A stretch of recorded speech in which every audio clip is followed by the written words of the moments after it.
मैंने मर जाना है एक दिन तेरे दरवाजे पर।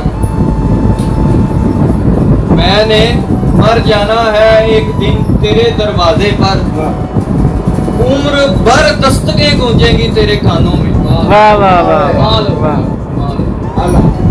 ये राना अब्दुल्ला साहब है, ये लाहौर से आए हैं। ये मेरे कज़न भी हैं, मेरे भाई भी हैं। ये मेरे पास आए हैं, मुझे बहुत अच्छा लगा। तो इन्होंने शेर की फरमाइश की है, तो याद की पहले महफिल में बैठ के मैंने काफ़ी शेर सुनाए हैं, कोई मजाकिया भी सुनाए हैं, कोई इनको सैड भी सुनाए हैं। तो इनको मैं कोई संजीदा शेर सुना देता हूँ।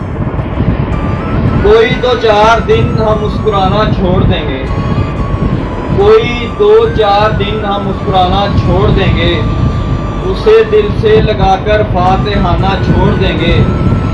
मोहब्बत उम्र भर तुमसे करेंगे और तुमको बुजुर्गों के कहने पर आज दाना छोड़ देंगे।